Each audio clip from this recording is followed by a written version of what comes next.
gentlemen, welcome to the LA Comic-Con 2018 edition of The Nighttime Show! Yeah! With us, as always, we have our head writer and evil villain, Matt Walker. Come on, give it up for him! I am the voice of The Nighttime Show, Mike Black. We have very special guests with us today. We have from Mr. Pickles and Trip Tank, David Stewart and Will Carsola. Yeah! From Green Inferno Project X and motherfucking Death Wish, Kirby Bliss Blanton. Oh, yeah! The producer of Final Destination, Nightmare on Elm Street, and Friday the 13th, Brian Witten. Yeah! And our host, terrifying just on his calorie count alone, Stephen Kramer Glickman. Yeah!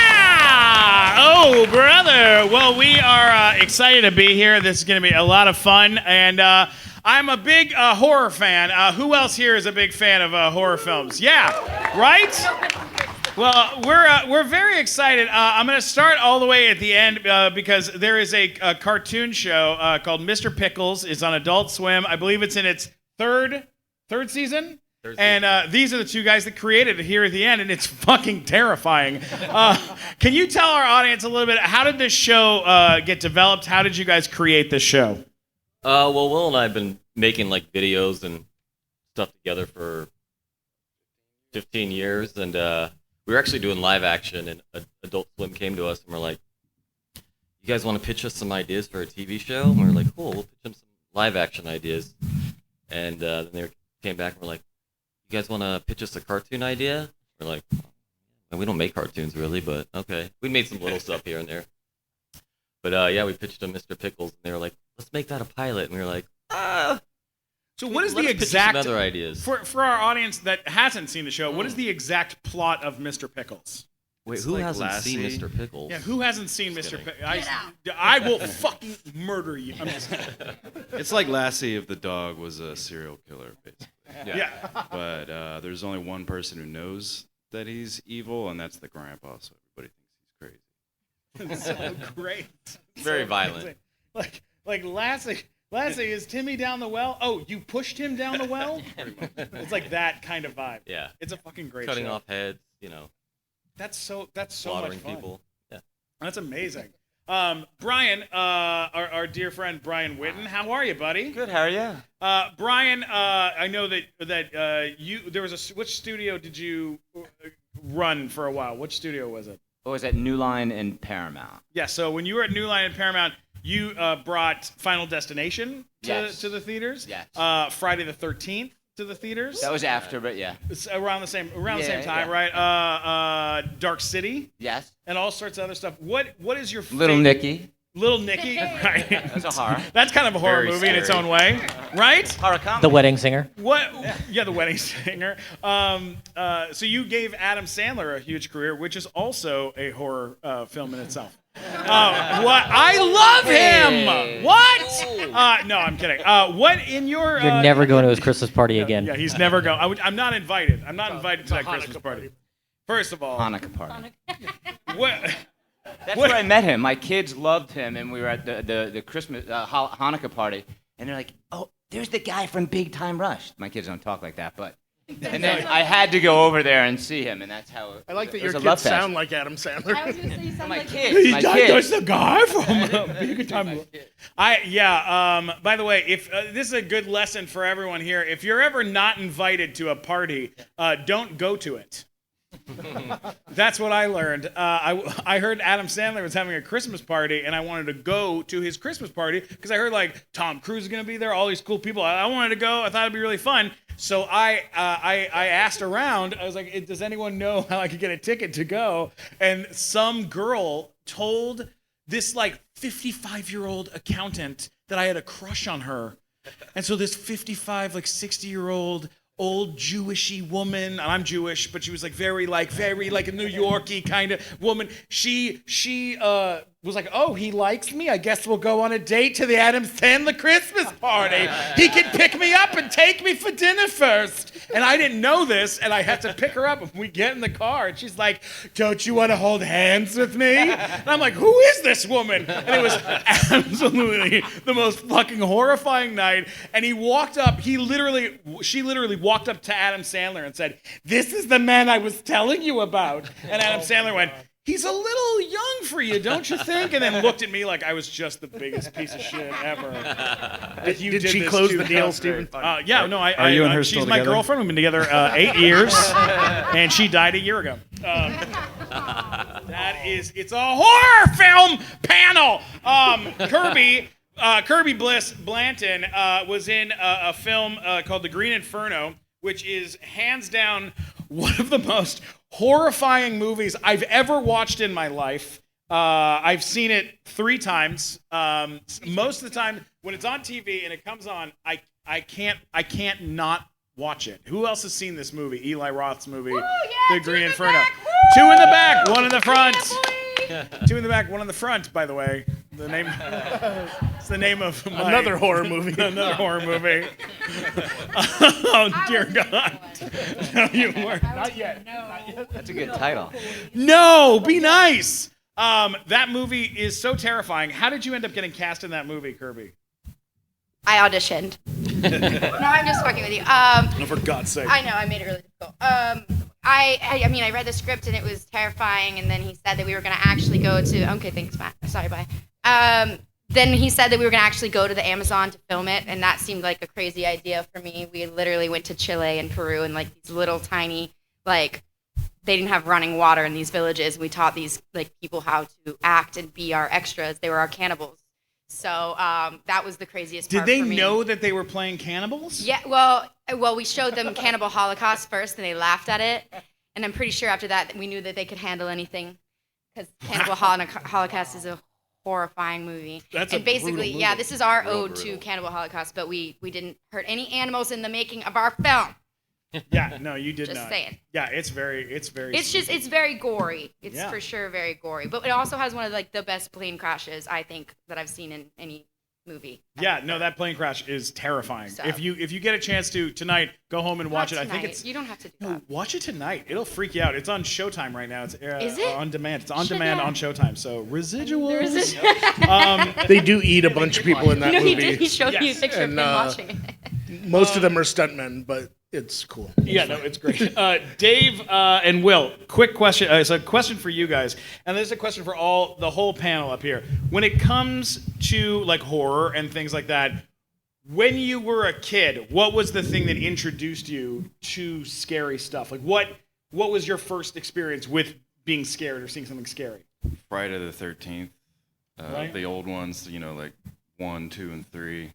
I couldn't watch them at my parents' house, so I had to go to my friend's house. That's also where I saw Hellraiser. How old were you when you saw Hellraiser? I don't know, 8, 9, something like that. Hell yeah. Yeah, that says a lot. That's the right age. That's the right age. That's the right age. The appropriate age. Your kid's already missing out. Make sure he watches Hellraiser. All right, sir. I think Hey. mine was Texas Chainsaw Massacre. Yeah. Oh yeah. And it just haunted me forever.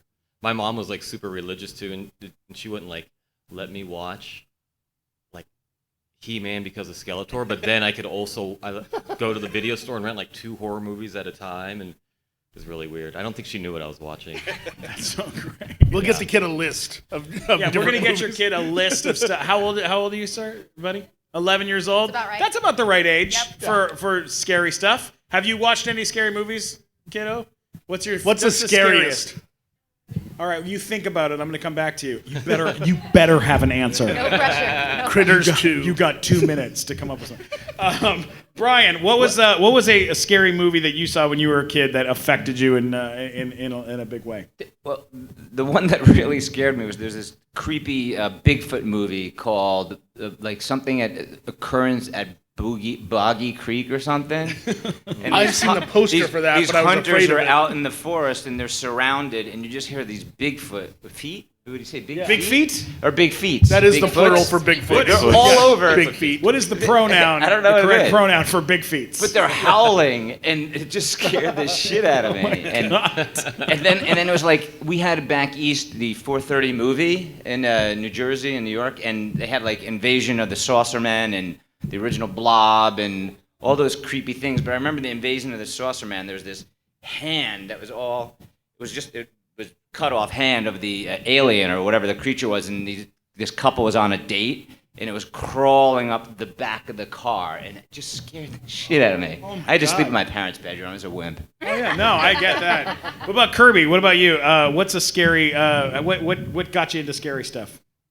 Growing up, I mean, I literally was obsessed with this. Wasn't when I was little, but I watched every single Saw movie that came out because my birthday was right around the time that they always came out, so I would watch every single one of those. And then, I don't know. I love them all. I like the classics. I like Babadook, which is like a very strange one that nobody knows about. Yeah, there you go. Yeah.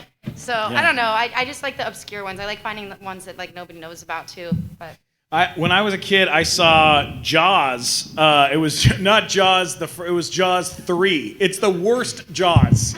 I saw that in the theater.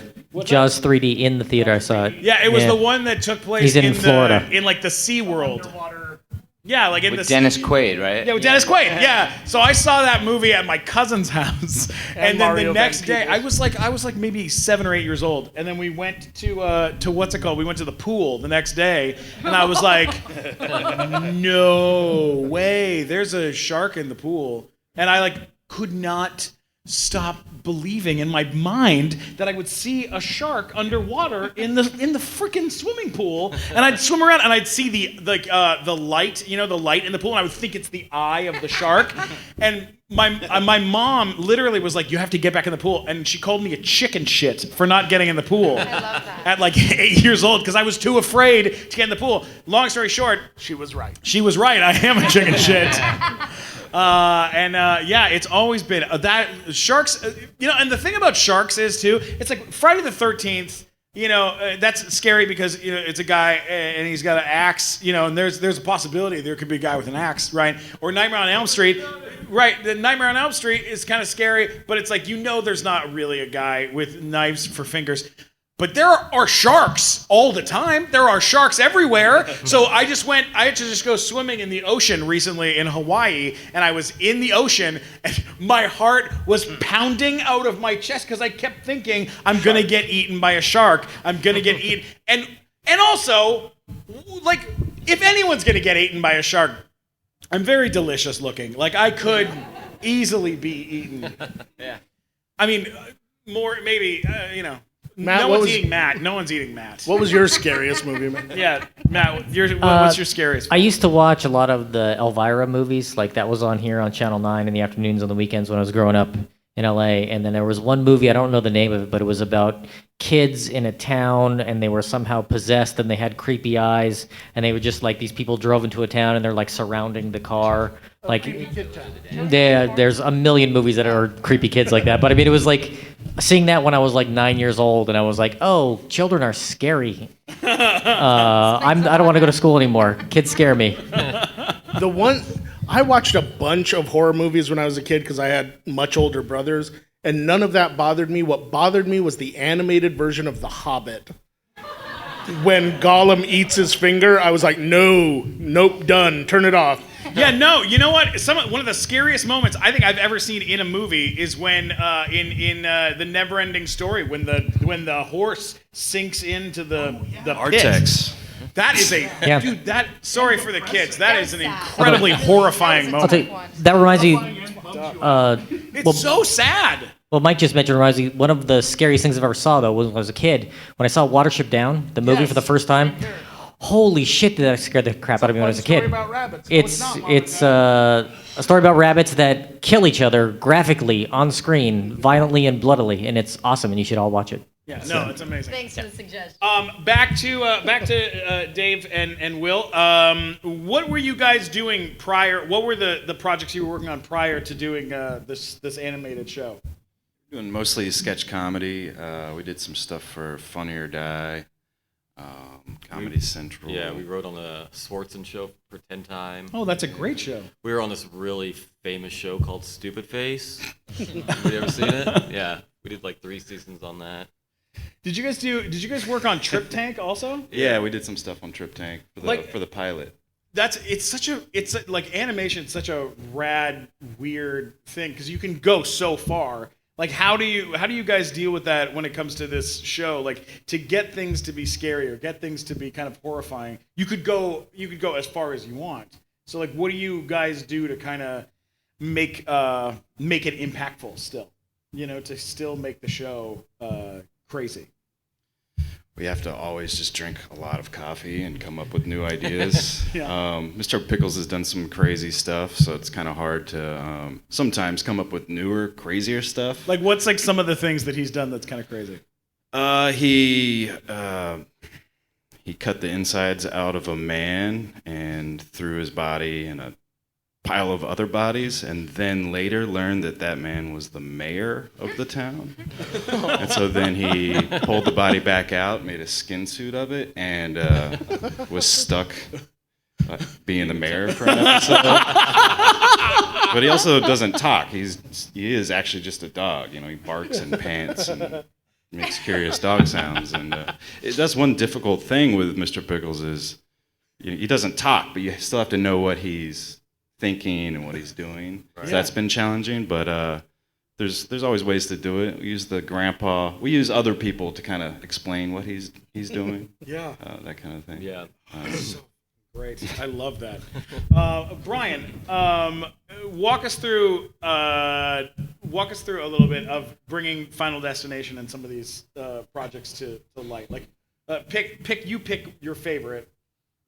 Kind of walk us through it a little bit. Well, of the horror ones, the Final Destination one was the most. I mean, they're all unique in their own way, but it was written by an assistant at New Line, and he wrote a treatment. It was like a 20-page treatment, maybe less, and it was about kids getting on a plane, and then same setup as the movie, but the movie that was made, except that then death with a sickle, like a hooded figure with a sickle, would stalk the kids and kill them, and I just thought that was the goofiest thing ever.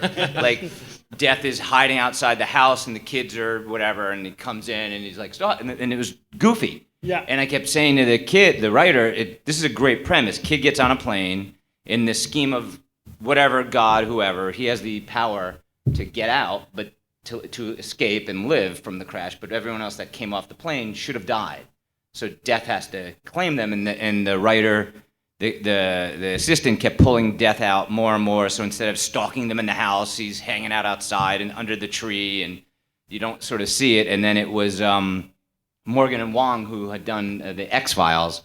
They came in and they said, let's just get rid of death and make it a presence. So it became a supernatural thing, and they came up with the Rube Goldberg-esque kind of deaths of all the kids.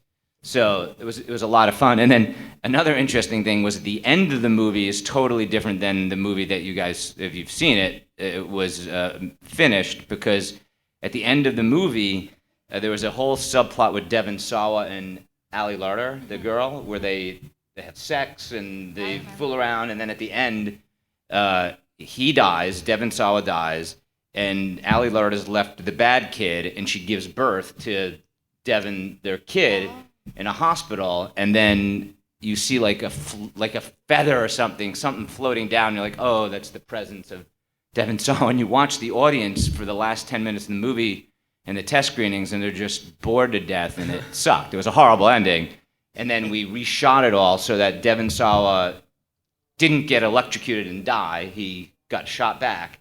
And that whole ending where they go on their trip, we reshot it up in Vancouver Island, and it was like, just for that one beat, that one sequence was like $1.8 million just to shoot that. But it was great. God. And then when we tested the movie, you see the audience, they go, okay, what happens? And they're on the edge of their seat, and then the set piece and the sign comes down, and the audience like gasps. So we knew we had made it. So that was almost like a private horror film for film financiers. For New Line, yes. Yes. Isn't it so funny? Those I don't know if has anyone here ever been to a test screening where they ask you how did you like the movie? Raise your hand if you guys have done that. I have. I lied. I'm not an actor. Oh my god! You see it early. Yeah. I would do that. I was in a really bad movie that Fox made, and we had the test screening, and all the Fox people were there. And at the end of the movie, they said, "All right, folks, raise your hand if you think the movie was excellent." No one raised their hand in this giant theater. It was packed, and they go, "All right, raise your hand if you thought the movie was pretty good." No one raised their hand. They go, "Raise your hand if you thought the movie was good." 5 people. They go, "Raise your hand if you think the movie was pretty bad." The entire audience raises their hand. And the executives from Fox stood up in front of the director and just walked out. And they were like, "Yep, this movie is dead." And like it came out on Blu-ray, and that was it. It wasn't even on DVD, straight to DVD, right? What's it called? I bet it was It's good. called What's it called? It's called The 41-Year-Old Virgin That Knocked Up Sarah Marshall and Felt Super Bad About It. Is that it got that's the bought. actual title name? Yeah, that's the was the full real title. title? That's the real title. It actually got distributed. It got distribution as It's on it was- MTV in Canada like every Yeah. week. Yeah, Comedy Central bought it, and they started airing it in the middle of the night on Comedy Central. So I don't know what that says for Comedy Central's programming, but not much. Kirby, would you talk to us real quick about when you were on set doing Green Inferno? It's such a rough, it was a rough set. And I know that something happened to you while you were filming it that was pretty brutal. And you got pretty. Yeah, would you mind telling them the story? I went to the Peruvian hospital a few times on that set, and no one spoke English. And I came in, they're like, "Adios mio," and I know what that fucking means. And I had bug bites all over my. They were really bad too, and I got an allergic reaction to the bugs. I saw bugs there that were like bigger than my hand. But yeah, we were all having a really, really rough time, and we also. Being so far away, the food is different, everything's different. So like me going to the Peruvian hospital and like having to get a shot in my ass was nothing compared to the fact that half of the cast was like shitting themselves. So, and then I actually had to do a scene in the movie where I shit myself, which is one of my proudest moments. I've seen it. It's incredible. It's great. And yeah, they're like, "No, you need to be like sweatier, and like you need to like no, you need to look angry, and like you guys stop. It's cool. Like I get it. You guys have actually been doing this. We get it." Like, Yeah. It was embarrassing for like 5 minutes, and then it made it like kind of fucking funny. So. Yeah, no, that was really great. But like when you got sick on like while filming, you guys are out in the middle of nowhere. How do they get you out of there? No, it was terrifying. One of the days where we were doing like the like protest where it doesn't matter, but either way, I got really sick and I was just like, she's just not going to be in this scene. Like, sorry. Like Amy's gone, so I had to go to the hospital, and it's like they had to like get a helicopter to like get us out of where we were, and then go to this like tiny little Peruvian hospital and stuff. And I was just like so sure that I was gonna die. And we only got like service like on our phones like in certain places, so I wasn't talking to my mom like for like a good week. And when I told her that I went to the Peruvian hospital, she was like so worried because it was a little janky, but it was scary. It was scary a lot for to sure. deal with. Yeah. Hey guys, we're here at LA Comic Con, and we're having such a great time. And one of the cool things that we've been able to do here is give away amazing stickers to everyone that's come through from StickerU.com. StickerU.com allows you to upload your logo or any artwork to the online editor, add text, borders, and order custom die-cut products from stickers to labels to decals, magnets, patches, badges, iron-ons. I mean, it's made for cons, Now, man. these aren't those lazy stickers that you stick them somewhere and they droop off right No, away. these are gorgeous, beautiful Or stickers. the color fades real quick. Oh, no. These are incredible stickers. They're top of the line. They're beautiful. And with StickerU.com, you can order any size, any shape, and any quality. Most Any sticker guys, size, any shape? We're talking. We have a sticker here that is absolutely enormous. Literally, I could stick it to you, and it could be your costume. Most sticker guys out there force you to buy like a minimum number of stickers or pages. But with I hate those guys. Yeah, no. With StickerU.com, there's no minimum. All right, you can do literally just one sticker. there's so much fun. It's so much fun. Wait a second. If I just want one you sticker, can get one sticker of whatever you want in whichever way you want it. There's no setup costs. unbelievable. Or die charges, like the There's other no die stickers. charges? No, there's no die charges like the other companies. It's really incredible stuff. Making those other companies sound like jerks. They are jerks. Sticker use technology automates everything, and the moment you check out, your custom manufacturing process is initiated. How about that? I love when things are initiated. Me too. That's my favorite. When people think of ordering online, they think of ready-made products that are boxed up, shipped out as soon as the order transaction is completed. But Sticker U is way cooler because everything's at your fingertips, and you could go on your phone. You can do it on your phone. You can do it on your computer. You got to check it out, and it goes right. It's literally to your specifications. So Literally? not figuratively, but literally. So if you're around, if you come to our shows, we're gonna have stickers for you because these stickers are amazing. Check them out, guys. They're awesome. And whether you need new stickers for your laptop, skateboard, or as handouts at an event, or you're coming to an awesome con like LA Comic Con, this is the thing to do. You need to check them out. StickerU.com. That's right. StickerU.com. StickerU.com. Stickerwho.com? StickerU.com. How do you, Will? Like, how do you guys know each other? How did you guys start working together? Because it seems like you guys are pretty much a team. Right? We met each other waiting tables. No way. Yeah, Where were you we were waiting like tables? 21 in Richmond, Virginia. Yeah. Oh my god. We started making videos really young. We actually went on this scavenger thing for some bar that they put on, and we filmed it, and Will and I just kind of like went next level with filming, and we were like doing some other projects and realized like we really like making sketches, so we just continued making sketches, and yeah, just kept developing. When did you guys move to Los Angeles? 10 years ago. Where did you move to? Like when you moved here? Echo Park. Echo Park. Okay, Still there. Still there? Mm-hmm. That's cool. That's a great. As our friend Mike Muratori says, Echo Park, it's called that because you can hear yourself scream when you get stabbed. That's That is true. Which is That true. very true. Let's take, guys. Let's take some questions from the audience. Who's got questions? Raise your hand if you got a question. Yes, Bowtie. So, what is the best emotions when it comes to horror? What makes good horror? I mean, there's probably a few answers to that, but I think like the unknown is kind of scary. Well, yeah, probably one of the more horrifying things, like being in the woods and not knowing what's out there or what's under your bed or in your closet or coming to get you.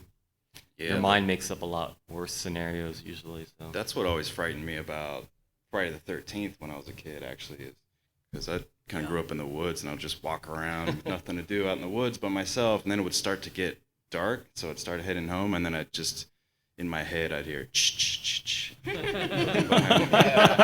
Expecting Jason to be back there, so I'm walking a little faster. So yeah, I think that fits into the unexpected, the unknown. Yeah. Yeah. It's What about you, Brent? sounds that shouldn't be there Oh yeah. that are. Sure. Like, Yeah. like I produced Chernobyl Diaries with my friend Orrin Pelly, who did, paranormal. Paranormal Activity. And you've Yeah. met him, He's yeah. been on our show. Yeah. But he told me how he came up with paranormal was he had lived in an apartment where there was a lot of noise because there's other people in the apartment. It's never a quiet environment. right. And then he bought a house with his girlfriend, and it was quiet. There was no sounds, and one night there was a sound that shouldn't have been a sound, and that inspired him. Like, what if this couple was living in a house that is supposed to be quiet and it wasn't? And that, Yeah.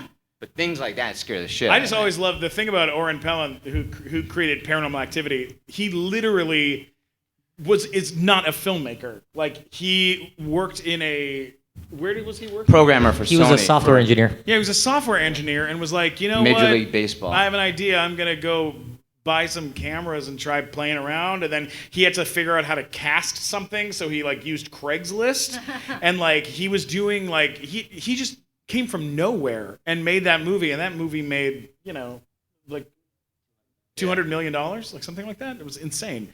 Steven, I just got here. LA Comic Con. The booth looks amazing. First of all, it's so professional. You have these big banners. You have the posters. You have the stickers. Everything is set up. You have those postcards, all the different stuff. How'd you get it to look this good that fast? I'll tell you what, we really did not have a lot of time to pull this thing together, and it came together so beautifully. And a lot of that really has to do with Overnight Prints. OvernightPrints.com did 4,000 posters for us and 1,000 postcards, and people have been lining up to get these posters. How quick did they do those? Just within like days, within like a few days, they were able to turn around. I mean, overnight, they can do them overnight. We knew that we had a little more time, so we sent them all sorts of stuff. But they So the posters we've been giving out, these movie quality, like high quality looking posters. yeah, They did those that fast? yeah, they did them Yeah. overnight. If you needed Like, a they- movie quality poster tomorrow, you could have that in your hands. Absolutely. Nice. And the prices on them are completely insane. If you use code NIGHTTIME, NIGHTTIME, posters are like $1.99 each. Postcards are 500 4x6 for $19.85, and site-wide you can save up to 91%. That's So- a crazy deal. That's You can bring crazy. them whatever you designed, Yeah. get it put on a poster. They'll have it to you within a day or two, or what? Yeah, because they're overnight. It's overnight prints. Oh, the So- whole thing is done overnight. done overnight. Just yeah. upload the artwork and you got posters the next day. What's really crazy is Wow. too, it's like when you're trying to get more fans and new fans and introduce new fans to your project, and this is our passion project. That's Yeah. what Nighttime Show is. So But we want it to look as good as we possible. want it to look we as want good it as to look possible. professional. So when you have people coming to our booth, go, "What is this? What's going on?" And you go, "Here's these gorgeous posters." Every single person wanted one. Well, yeah, So- and I've noticed there's all this competition, all these booths doing all sorts of stuff, lots of babes and whatnot all over the place. Yeah. And it still looks amazing. Yeah, no, this place is the best. But overnightprints.com, you got to go check them out. Overnightprints.com, overnightprints.com. All right, back to the show. Let's get another question from the audience. Yes. Back to the Future Part 3. Series movie that has recently come out. I just saw, which was it's scary but fucked up, is Suspiria. The new Suspiria is I so wanna see that. twisted Yeah. and dark. No, it's at ArcLight. Oh, okay. But that was the ones that scared the heck out of me recently were like Insidious. Like, I'm a grown man, and Yeah. I went with my buddy to see the first Insidious, and his wife was out of town with his kids, and we went, and we were like scared through the whole movie. Maybe I'm a wimp, but we were scared, and then we didn't want to leave the Grove because we were too scared to go home to our Oh places. my God. And we were like, we can't have a sleepover. That'd be really dorky for two. Yeah, adult men to have a sleepover. So he went home, and I obviously went home, and my house has an alarm where you could have like the motion sensors. So you don't normally do that when you're home, but I put like every fucking thing I could on. Like if a ghost triggers my sonar or whatever, my it's not God. gonna. And then he told me the next day he left all the lights on in the hallway, and it scared the sure. heck out of me, that movie. I saw Annabelle Creation, and I was like, this movie is about a bunch of little kids and a doll. Like, whatever. And that movie is terrifying. That is a scary movie. And what scared me so much about it is that they do... What always kills me is the character building in these horror movies that are really great, where they like make you love these people and they make them they make you laugh. Like they make you feel for them or feel bad for them, and then suddenly their life is being threatened. It completely changes the game. Like, you have to have both, or it doesn't really work. Kirby, what about you? Horror movies. Lights Out was kind of, I like the suspense kind of thing. That was good. And then for me, A Quiet Place was horrifying just because I can't be quiet in films. And just like eating popcorn, like every single, like trying not to chew it and like not make any noise. That was awful for me. Mike Black, good scary movie you've seen recently. I don't remember the name of it, but it came out about a month and a half ago, and it's called like Diabolical or something like that, where the kid is basically the Antichrist and his little sister gets her head knocked Hereditary. off. Yeah, Hereditary. Yeah, that thing is messed up. When I bought a ticket for it, the lady behind the counter went, "That movie ain't right." And I was like, "So it's good?" And she was like, "No, please don't see that movie. And I was like, oh, whatever. And so I saw it, and I was like, she doesn't know what she's talking about. And about 20 minutes in, I was like, I want to go home.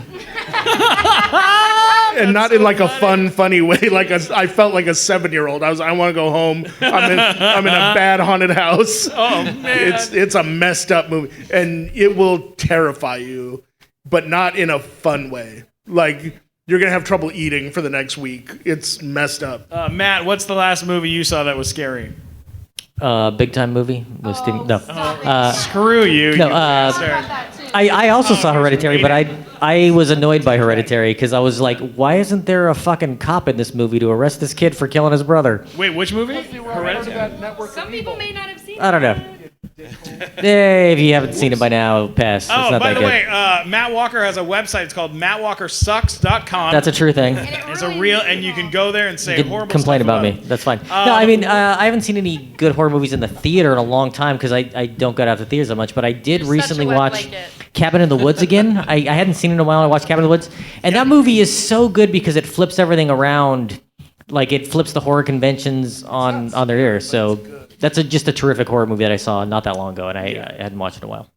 We got time for a couple more questions. So if we're gonna take a couple more questions, but quickly, Cora is gonna stand up. This is Cora, everybody. Everyone say hi, Cora. Hi, Cora. Cora has pins. They are enamel pins. They're from our podcast, The Nighttime Show. If one of you guys want them, wave her over. Even if you just the guy in the back wants to see it, but just take a look at them because they're really cool and they're glitter and they're glow in the dark. So go. What's that? And they're $10. Go say hi to the guy in the back. Who's got a question? You got a question. Back to the Future. Yes. Ooh, in a pop-up scary movie, what's better? The suspense. for sure. Suspense. Right? Always suspense. It's like it's the setup for the payoff. You don't have to set up. Yeah. I would say the sound and the music also when the pop happens is probably really, really important. Yeah, that's true. And distracting. Like what's always fun is you're being led down a path with the character to think to go somewhere, and then bam. You know what I always love is when you have a scary, like, scary moment, and it's immediately followed by a very funny scene, where then, like, something very funny happens, and then we get another big scare. Like, I love when they do that. That's always really funny. Yellow shirt. Yeah, Dave, Will, when it comes to your show, what do you do for music? This is a great question for Will. He's very music driven. Yeah, take it, Will. Well, I just pour through hundreds or sometimes thousands of tracks of music until I find the thing that clicks. And if I don't find it, I just stay late at work until I find it. And then, and we have a script that we've written. We know what's supposed to happen. But for me, editing is very driven by music. And I have to find the thing that just paints the whole picture out for me. Now I know the angles, the shots, and what's going to happen, and something that's new and different than what we've done before. Yeah. Yeah, please do. That's cool. He has offered beats and tracks for those listening at home. In the back row, yell it out. When it comes to Mr. Pickles, how many times has Adult Swim said nah? That's the question. Adult Swim or S&P? Yeah. To us, they're kind of two different things. What's S&P? Standards and Oh, practices. standards and practices. Sure. Okay. So who is I guess they're kind of the same. who stopped you guys? Who stopped you guys? What do you think? I wish we brought him to read all our notes from them. Oh, yeah. Well, we have this weird thing on our show, like Mr. Pickles is, humped a severed head and stuff. Sorry, kids. But we've learned from, S&P was like, you can't do that. And then we were like, well, what if we put a little, bush in front of it or We something? always find a way. Yeah, exactly. Not always, but usually. You just got to kind of keep kicking it back to them, and then they're like, no, and then finally they're like, fuck it, just make it, guys. One of the things while we were trying to get a rating for the Green Inferno was because they wouldn't give us one, and Eli says just show him something like absolutely horrific, and then what we want we'll get to keep. So then he showed for something awful, Yeah. and they're like, I'm sorry, we cannot do that. He's like, okay, great, then I want to keep this, this, and this, but we won't do that, and that's how he got away with it. Yeah, we call that, if you want a cat, ask for a lion, and then you get your cat. There you go. Yeah, that's the old W.C. Fields, the old W.C. Fields story that we had Bruce Valanche on our show and on our podcast, and he told the story of when W.C. Fields was working on a movie, he wrote into the movie a scene in which he's sitting next to a very famous actress, and there's what's that, Mae West, right? And she is sitting on a cat, right? She's sitting on a cat in the car. Like the cat is like underneath her, and it's like jumping around. She goes ooh ooh, and then the cat jumps up on her lap and then jumps out the door, and then he goes, "My God, you're sitting on your pussy," and he wrote that into the script just to get cut. Like they shot it and put it in so that he could keep all the other horrible things that he wanted to put in. Genius. That's a true story. That's a true story. All right, let's get another question. Yes. Oh, a good scary movie that didn't scare us at all. Okay, all right. I went to see The Witch when it was in the theaters, and everyone said it was the scariest movie ever. And it didn't scare me at all. It was a brilliant movie, but it was more of a creepy, dready sort of story. But it was brilliant to me, but it was not scary. Yeah, like I love The Exorcist, but it never scared me at all. Like I just think it's a great movie, but I don't believe in possessions or whatever, so I'm just like, okay, it's cool to watch. It was entertaining. What about you, Mike? I laughed all the way through Evil Dead, the first one. Like, I just thought it was funny. I was like, one of my friends was like, it's so scary, and I just couldn't stop laughing. I love that movie. When I saw the Blair Witch Project, at the end, there were no credits at the end of the movie, and I started laughing and applauding because I knew that it was a movie, and people were so scared in the theater, and I couldn't stop laughing because I was like, these people are geniuses. No credits? How did they get away with no credits? There's so many laws against them being able to do that, and I just could not. I was so happy. I thought it was so cool. Kirby, what about you? It's good movie that you did not find scary. I don't know. Silence of the Lambs never scared me, really. Yeah? Yeah, I don't know. I like the movie, but It's the only what about movies that weren't supposed to scare you, but scared you? Watership Down. Yeah, exactly. The Last Wedding Singer. Unicorn. No, I'm just kidding. I love The Wedding Singer. All right, we can take one more question. I love you, Michael J. Fox, but I'm going to go red shirt. Red shirt. Oh my God, what a great question. Okay, so in the first Final Destination movie, who made the decision to name the characters after horror film directors? The writers, Jim and Glenn. Very cool. They just, That's great. That was such a short question. We can take Back to the Future 2, my favorite movie of all time, much better than Back to the Future 3. Fuck you, Matt Walker. Rotten Back to Tomatoes the Future. disagrees. No, it's a better movie. Back to the Future 2. What's your question? Ooh, that's such a good question. Practical effects in movies, guys. Up to you. I'm gonna pass.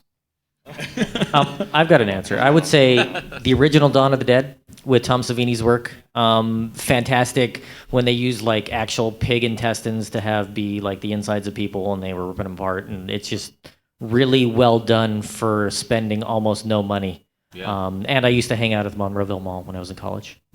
Mine is not a horror movie. It's a Ridley Scott film called Legend. And the practical effects used to make Tim Curry basically the devil, and the slimy ass witch in that movie is the best witch I've ever seen in a film. that was amazing. Yeah. I'd say the movie The Thing. You took mine. Yo, screw you, Brian. No, it's a perfect movie. It holds up 100% to this day. Those practical effects are incredible. And I also love, The Shining, some of the model work that they did on that is amazing. I would say, since you took that one, but All right. like American Werewolf in London was awesome. All the, Incredible. I don't know, like it's so hard to think of current movies that have used it, to, like The Walking Dead is all practical effects, most of it, but There's a lot of great stuff out there. We got to close this thing up. So let's start with Will. Will you tell people where people can find you on the social media world? In the social media world, where can they find you? The only thing I'm on is Instagram. It's just my name, Will Carsola. Terrific. Dave, what about you? Where can people find you? Same Instagram, Day by Dave. And where does when does the show air right now? Do you know what night of the week? Nope, we never do. That's great. I love it. We'll check it out. It's on Adult Swim, Mr. Pickles. Brian Winton, where can people get you, buddy? On Instagram and Facebook and Twitter Terrific. That's great. Under and MySpace. Yeah, on MySpace. On LinkedIn. And LinkedIn. LinkedIn. Yeah. Kirby, where can people find you, my dear? Just Instagram, Kirby Bliss. That's wonderful. Mike Black, where can people get you? At Mike Black Attack. That's right. And Matt Walker, what about you? You can go to funnymat.com, links to everything there, and please check out the new Nighttime Show website at thenighttimeshow.com. Absolutely. You can subscribe to the podcast, The Nighttime Show. It's on all the podcasty app things. Go and use your interwebs and listen to the show. We're at 120 episodes. If you live in Los Angeles, come to the live show at the Hollywood Improv November 17th, where our guest is Michael Dorn, a.k.a. Worf, is on the show, which is super rad, and a bunch of other fun celebrities will be there. December 15th, we got Drake Bell from Drake and Josh. And listen to the Nighttime Show. I'm Steven Glickman. You can get me at Steven Glickman, STPHEN Glickman, on Twitter, Instagram, and YouTube. This has been the Nighttime Show. Love you guys. Thank you. Buy a pin on the way out. Support the show. Love you guys.